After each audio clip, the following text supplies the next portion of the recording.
Hi friends, welcome back to Krishna's official. ఈరోజైతే పక్కా కొలతలతో కాకరకాయ నిల్వ పచ్చడి అయితే నేను ఇంట్లో ఎలా పెడతానో మీకైతే చూపించబోతున్నాను. దానికోసం అయితే నేను అర్ధ కిలో కాకరకాయలను తీసుకొని మంచిగా బొడపలన్నీ తీసేసి మంచిగా కడిగి తడి ఆరనిచ్చి తర్వాత తీసుకోవాలి. తడి లేకుండా చూసుకోవాలండి, ఎందుకంటే మనకి ఇది 2 నెలల పాటు నిల్వ ఉంటుంది కాబట్టి పచ్చడి తడి లేకుండా చూసుకోవాలి. పచ్చడి మొత్తంలో ఆ కాకరకాయని తీసుకొని ఇప్పుడు చూపిస్తున్న విధంగా కావచ్చు, లేకుంటే రౌండ్గా కూడా కోసుకోవచ్చు అండి, ఎవరి ఇష్టం వాళ్ళది. కాకపోతే సన్నంగా కోసుకోవాలి.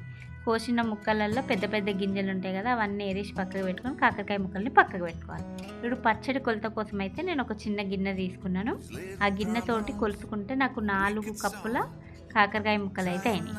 ఇప్పుడు ఈ కాకరకాయని ఫ్రై చేయడానికి ఒక కడాయి పెట్టుకొని దాంట్లో నూనె వేడెక్కిన తర్వాత ఈ కాకరకాయ ముక్కలను అందులో వేసి మనం మంచిగా ఫ్రై చేసుకోవాలండి. కలర్ చేంజ్ అయ్యింది అన్నప్పుడు తీసేసుకోవాలి, ఎక్కువ ఫ్రై కానియొద్దు.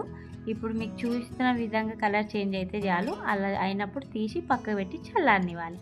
ఇప్పుడు ఇంకో కడాయి పెట్టుకొని దాంట్లో 4 కప్పుల కాకరకాయ ముక్కలు అయినాయి కదా, కప్పున్నర నూనె తీసుకోవాలి. 4 కప్పులకి కప్పున్నర నూనె తీసుకొని కడాయిలో పెనం వేడెక్కినాక అందులో వేసుకొని నూనె వేడెక్కినాక ఒక స్పూన్ జీలకర్ర వేసి ఉల్లిపాయలు వేసి మంచిగా ఫ్రై అయినాక పసుపు కూడా వేసుకొని పొయ్యి బంద్ చేసేయాలండి. బంద్ చేసిన తర్వాత సగం కప్పు కంటే తక్కువ అల్లం వెల్లుల్లి పేస్ట్ వేయచ్చు. దీని ప్లేస్లో మీరు వెల్లుల్లి ముద్ద కూడా వేసుకోవచ్చు అండి. గ్రేవీ ఎక్కువ వస్తుందని నేను అల్లం వెల్లుల్లి పేస్ట్ వేసిన, టేస్ట్ కూడా చాలా బాగుంటుంది.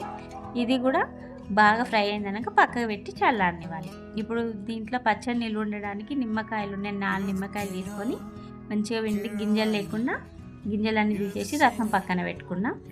ఇప్పుడు చల్లారిన మన కాకరకాయ ముక్కల్ని తీసుకొని అందులో కారం మనం తీసుకున్నాం కదా, కప్పులో సగం కంటే కూడా తక్కువ తీసుకోవచ్చు అండి. కారం తక్కువ తినాలనుకునే వాళ్ళు. పచ్చడి కారం అయితేనేమో కొంచెం ఎక్కువైనా పర్వాలేదు, కానీ మనం డైలీ వాడుకునే ఇంట్లో ఉండే వాటితోటే కాబట్టి, ఇంట్లో కారం కాబట్టి కొంచెం తక్కువ వేసుకోవాలి.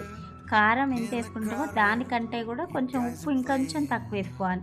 తక్కువ అయితే తర్వాత వేసుకోవచ్చు, ఎక్కువ అయితే మళ్ళీ ప్రాబ్లం అవుతుంది కాబట్టి అలా వేసుకున్న తర్వాత ఒక స్పూన్ మెంతుల పొడి, ఒక స్పూన్ ఆవాల పొడి వేసుకొని దాని తర్వాత నిమ్మకాయ పక్కకు పెట్టుకున్నాం కదా, ఆ నిమ్మకాయ రసాన్ని కూడా వేసి బాగా కలుపుకోవాలి.